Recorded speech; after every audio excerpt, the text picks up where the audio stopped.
O primeiro e único piloto malaio a correr na Fórmula 1, Alex Young teve a sua chance na categoria justo pela pior equipe do grid na época. Ok, é bem verdade que a carismática equipe italiana teve em seu cockpit nomes como Fernando Alonso e Mark Webber, mas a habilidade definitivamente não era a mesma de seus companheiros. Young entrou na equipe para substituir Tarso Marques nas últimas 3 corridas de 2001, e o seu desempenho não foi lá muito melhor. Em 2001, Young fez parceria com Alonso, e em 2002 foi a vez de Webber fazer dupla com o piloto. Alex era quase sempre 2 segundos mais lento que os seus companheiros de equipe, mas no GP da Austrália ele conseguiu levar a Minardi para a 7ª posição, mas o desempenho foi um ponto fora da curva. Young não conseguiu se classificar nos GPs de San Marino, Grã-Bretanha e Alemanha, ficando de fora das corridas pela regra dos 107%. O desempenho pífio acabou substituído por Anthony Davidson nos GPs da Hungria e Bélgica, e quando voltou no GP da Itália parecia estar mais confortável com o carro. Terminou o GP em 13º, e nos GPs dos Estados Unidos e Japão ele até conseguiu se classificar, mas durante as provas abandonou devido a uma quebra e a uma rodada. Depois da Fórmula 1, Young ainda teve uma passagem breve pela Champ Car, e depois acabou ficando de fora do mundo das corridas por um tempo. Em 2005, o malaio voltou a correr na A1GP e venceu 4 corridas em 3 temporadas, competindo contra pilotos como Nico Hülkenberg, Jos Verstappen e Sebastian Buemi.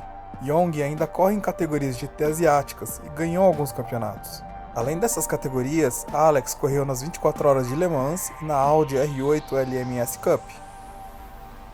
A carreira de Ricardo Rosset não teve um início tão ruim, muito pelo contrário.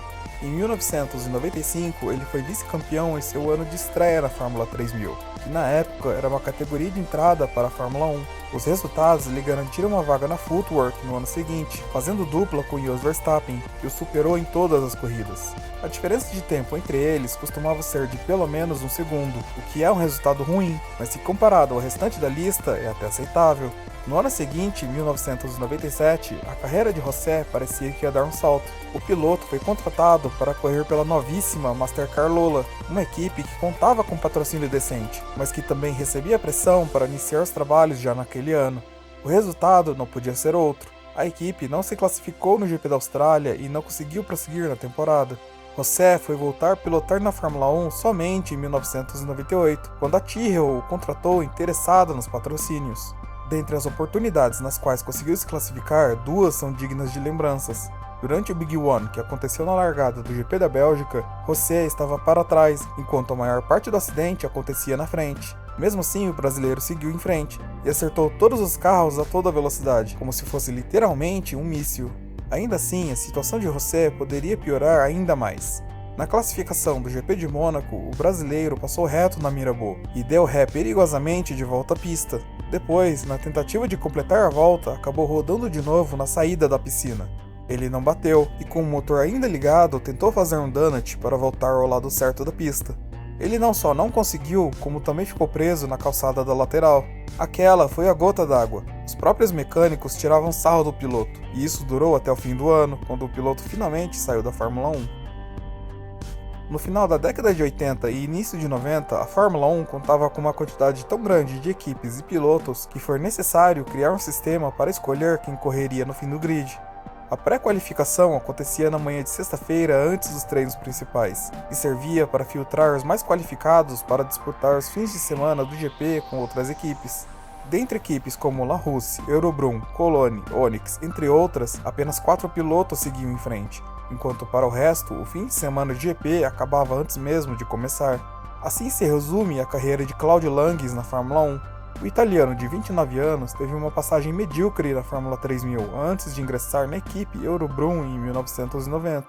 O time não conseguiu se classificar em uma única corrida no ano anterior, então as chances estavam definitivamente contra Langes. A carreira do piloto ficou resumida a pré-qualificações. Ele foi terrivelmente lento em todas as 14 corridas que tentou disputar. Ele sempre foi mais rápido que os pilotos da equipe Life, mas o carro da equipe vermelha era tão ruim, mas tão ruim, que teria dificuldades para competir até mesmo na Fórmula 3000, quanto mais na Fórmula 1.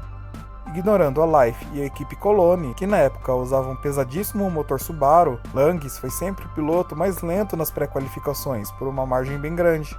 Seus tempos, se comparado ao companheiro de equipe Roberto Pulpo Moreno, eram em média 5,7 segundos mais lentos. É bem verdade que o carro da Eurobrum era ruim, desastrosamente ruim, mas quando comparado com o desempenho do brasileiro, ficava claro a diferença na habilidade. Roberto não ficou conhecido por tirar bons desempenhos de carros ruins à toa. Com a Eurobrum, ele foi capaz de sair da pré-qualificação por 5 oportunidades, e em 3 vezes ele foi capaz de classificar. A equipe fechou 2 corridas antes do fim da temporada, e Langes terminou sua carreira na Fórmula 1 ali, com 14 pré-qualificações. Otto Stupacker era um alpinista e piloto de carros esportivos no final dos anos 60 e início dos anos 70, e foi convidado pela Austrian Sports Car Club para correr na Fórmula 1 em 1976 com um carro antigo da Tyrrell, comprado por eles. A primeira tentativa seria no GP da Áustria, mas tanto Otto quanto seu companheiro de equipe Karl Optzhauser foram impedidos de correr por falta de experiência. Stupacker pediu às outras equipes e pilotos uma autorização especial para que pudesse correr o GP em casa, mas por motivos óbvios eles concordaram com a organização e também proibiram os pilotos de correr. Stupacker então voltou para correr as últimas 3 corridas do ano, os GPs da Itália, Canadá e Estados Unidos. O piloto austríaco falhou em se classificar para as 3 corridas e estava totalmente fora do ritmo, chegando a ficar 13,7 segundos mais lento em Monza, 12,6 segundos mais lento em Mosport e loucos 27,4 segundos mais lento em Watkins Glen. Não há muito o que falar de Otto, ele era simplesmente ruim, mas há um detalhe interessante em sua carreira. Depois de não conseguir se classificar em Monza, outros 3 pilotos, e um deles era James Hunt, tiveram suas voltas anuladas devido a problemas com combustível em seus carros, e com isso Stupacker poderia correr. Quando a decisão saiu, já era tarde. Stupacker havia ficado tão desolado com os resultados ruins que ele havia retirado a sua inscrição e já havia literalmente ido embora para casa. Com isso, ele não foi capaz de voltar ao circuito a tempo e James Hunt foi recolocado no grid, justo no ano em que venceu o título contra Niki Lauda. A primeira posição na lista não foi incluída no primeiro vídeo sobre os piores pilotos da Fórmula 1 porque o piloto, teoricamente, nunca correu em nenhuma corrida, mas o desempenho dele foi tão ruim que merece aparecer aqui. Shanok Nissany participou apenas de um treino livre em 2005, e isso foi o suficiente para nunca mais deixarem ele participar. O piloto israelita estreou no automobilismo com 38 anos em 2002, no famosíssimo Campeonato Nacional Húngaro de Fórmula 3000. Depois de algumas corridas na Fórmula 3000, o piloto conseguiu um teste com a Jordan em Silverstone no ano de 2004, onde a sua melhor volta foi 18 segundos mais lento do que a melhor volta, feita por Kimi Raikkonen. Em 2005, ele foi contratado como piloto de testes da Minardi, e em uma corrida particular em Misano, ele rodou sozinho 5 vezes em 6 voltas, provocando 2 bandeiras vermelhas. Depois de muita conversa entre a equipe e os patrocinadores, Paul Stoddard, chefe da equipe, deixou Nissany pilotar o PS05 no primeiro treino livre do Grande Prêmio da Hungria. Após algumas voltas, Nissany disse ao rádio que estava voltando aos boxes porque havia um problema no seu carro. Para ele, o Minardi tinha aderência demais. Ele voltou à pista e acabou rodando. A situação vergonhosa foi ficando ainda pior. Ele não lembrava como remover o volante, então ele permaneceu sentado dentro do cockpit enquanto o carro era guinchado. No total, Nissany completou 8 voltas, sendo que a melhor volta foi quase 13 segundos mais lenta do que o tempo obtido por Alexander Wurz na McLaren.